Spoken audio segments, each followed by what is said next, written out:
I just try to tell them that you can buy as much as you want to. If you want to buy $1 worth, you can. You don't need a whole Bitcoin. There are only 21 million. 99.9% of the world won't be able to afford one whole Bitcoin, regardless of what happens. But you can afford zero point 0.1 Bitcoin. You can afford 0.01 Bitcoin. You can afford 0.005 Bitcoin, 500,000 Satoshis. So each of these Bitcoin can be split into 100 million units. You can buy any number of those units if you want to. For example, $1 is worth 1,000 Satoshis or so.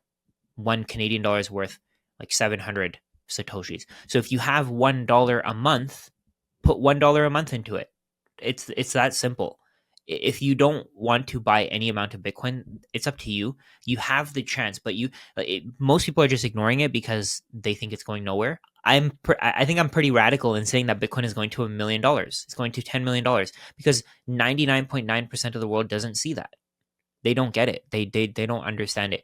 Even I think the majority of people who own Bitcoin, they don't quite understand it because they haven't put in the time. They got lucky. A lot of people who own Bitcoin, they're going to dump over the coming years because they don't quite understand what it is. They're going to dump it for dollars. And I think institutions are going to be a part of that. They're going to be the reason for that.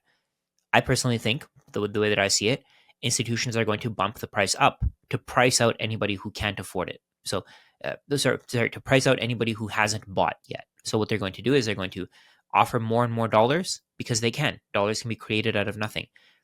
They're going to offer more and more dollars, and no matter how many dollars they offer, it's not going to be enough because dollars can be created out of nothing. They're just going to bump that price up, and anybody who's being paid in dollars is not going to be able to afford that amount of Bitcoin anymore. So let's say, for example, if you can afford 0.1 Bitcoin today, at some point you won't be able to afford that anymore. You'll be priced out. You'll be able to afford 0.05. And then at some point, 5 million Satoshis. 0.05 is 5 million Satoshis. So at some point, you'll be priced out of 5 million Satoshis. And then at some point, you'll be priced out of 1 million Satoshis. If we go back to the beginning of Bitcoin, we know that at some point, you could buy something like 100 Bitcoin for $1, which is absolutely insane. But once that supply ran out, once the number of people who were willing to sell Bitcoin for that price ran out, we never went back to that price again because Bitcoin is finite. So the people who own Bitcoin, they have a finite amount. They can sell into the market. They can only impact the market to a certain extent. Let's say, for example, Germany. Germany sold, what was it, 50,000 Bitcoin for like 53, 54K. Once they sold, they're out. They can't sell anymore. You can't just keep creating more and more Bitcoin and dumping it on the market. On the other hand, that's how the US dollar works.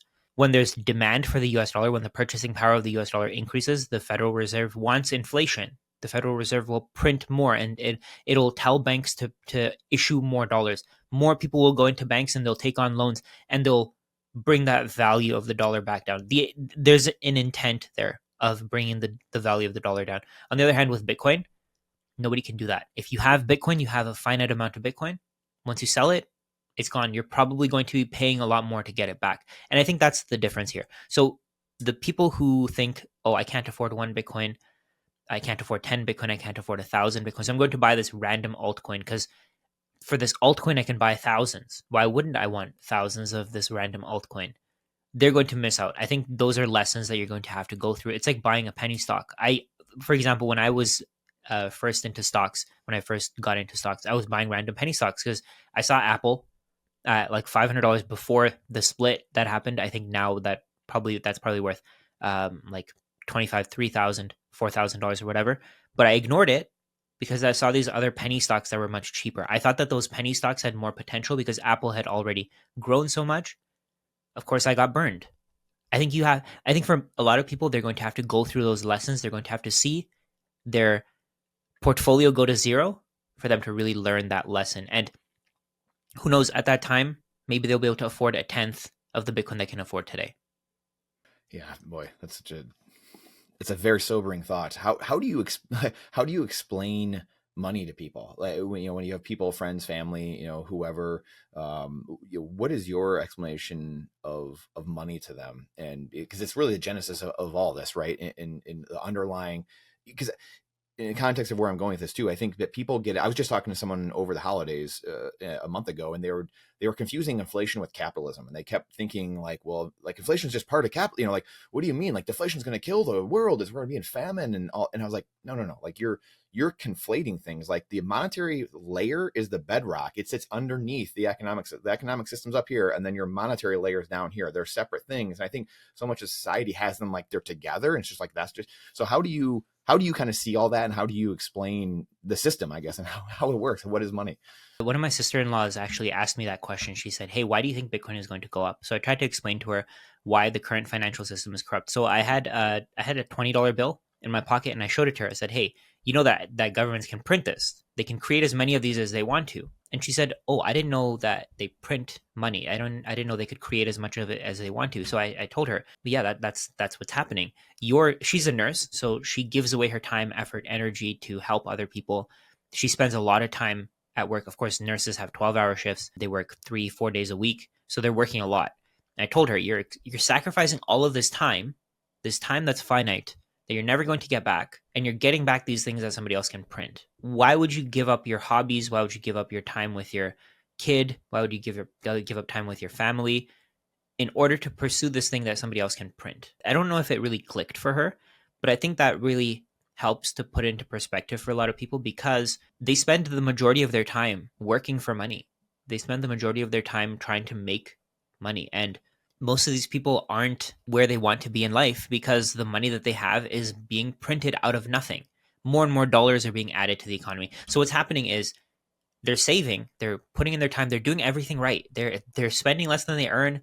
They're doing everything right. They're putting their savings in a bank account. They're making the right decisions. They're delaying gratification. They're not getting instant gratification. But at the same time, they're getting screwed over because more and more of those dollars are being printed. So they have these, let's say you have $100,000 in your bank account. If your government goes and prints more, maybe you'll lose $5,000 worth of purchasing power in a year. Then if your government prints more, maybe you'll lose another $10,000, then another $20,000. In 30 years, your $100,000 is probably going to buy $20,000 worth of goods. And that's not because of corporate greed. That's not because of capitalism. That's not because the people who are producing those things are greedy. It's because they understand that the amount of money in the system is increasing. They see the raw materials that they're putting in. They see the inputs of whatever they're producing. Let's say, for example, a farmer. Farmers have to pay for certain things. They have to pay for seeds. They have to pay, I don't even know what the costs are. They have to maintain their equipment. They have to do all this stuff. They have to pay rent. They have to pay property tax. If their costs are going up, they have to pass that cost on to the customers. If they can't pass that cost on to the customers, they're going to go bankrupt. So what's happening here is, as more and more dollars are printed, the raw materials that they need are being chased by more and more dollars. So if more and more dollars are chasing those raw materials, the price is going to go up because those raw materials are finite while the dollars are infinite. More and more dollars can be created, added to the economy, and used to spend on whatever they want to. And think about it. We're at the highest debt levels that we've ever been. The US government is $36 trillion in debt. They have $36 trillion of debt. They're supposed to be the ones who enforce the use of this currency, but they're shorting it. So just that, it shows you that this entire system it's broken. It doesn't work the way it's supposed to. Even the people who are supposed to be enforcing this currency don't want it. Americans don't want the US dollar. They want other people to store their value in US dollars, but they don't want US dollars themselves. They want to borrow US dollars and they want to buy whatever they can. So when you look at it from that perspective, it just shows you the entire system is broken. Even the Canadian dollar, same thing. People borrow as many Canadian dollars as they want to. They go to a bank, they want to buy a house for $10 million. They'll borrow $8 million and the bank will just create it out of nothing. And then they rent out that house to somebody who's actually working a job. It's completely corrupt. It's a completely messed up system. They're using money that they borrowed that was created out of thin air. Then the bank is charging interest on this thing that they created out of thin air. And then the end user, the person who's actually living in that house that's been purchased with fake money, that person is the one who's breaking their back trying to work. And back to what I was talking about the nurse, about my sister-in-law, she is constantly seeing that her cost of living is going up, even though she's working harder. She's working harder than ever. And I tried to explain to her, it's not because you're doing the wrong things. It's because the money that you're using is broken. It doesn't work. It's money is supposed to have three functions. It's supposed to be a medium of exchange, unit of account, and store of value. If you can't store value in money, then it's not money. the thing that we use today is a currency. We've been taught in school that we are using money. Everybody that I personally know thinks that dollar bills and coins are money. But the reality is that that's not money. That's currency. That's something that anybody can, not anybody, that's something that these banks can create more of whenever they want to. You're exchanging your finite resources for this thing that can be created out of nothing, that somebody else can print. It's an arbitrage opportunity for the person on the other end. They're basically extracting everything from you, and they're benefiting from your hard work. So why would you continue to work for this piece of paper? The one way, and I love that you just said that, because that's the way I always think about or try to explain to people, was you, like you just said, your finite time and energy you have. It's the only finite thing we ever really had for thousands of years. It was your time, and there was no way to really properly say that. Gold is the best thing we had. There's still a small inflation rate, mining rate, and you have this finite time and energy. You pour work, like you said, nurse, you pour work, you're at McDonald's, you're a doctor, whatever it is, and you're pouring your time and energy in there.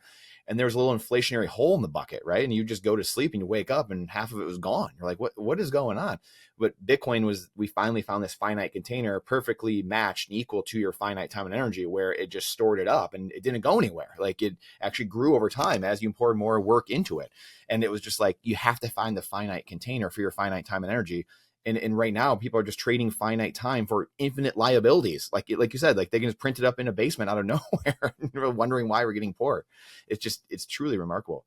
I like to think of Bitcoin, the token, as almost like the liability of the network, where the liabilities are only limited to a certain number, whereas on the other current financial system, we are using liabilities. Like, I have $100 bill here. It says here, this note is legal tender for all debts, public and private, Federal Reserve note. This is debt. We're using somebody else's debt as money. We're giving it to somebody else. So the way that I like to see it is, Bitcoin is the debt of the financial system, of the Bitcoin network. And there's only a limited number of Bitcoin that are available, while on the other hand, and there's an unlimited number of these available. So if these things are chasing the things that you want, and more of them are being printed, and there's literally an unlimited stream of these things that can buy whatever you want, then why would you save in them? Wild.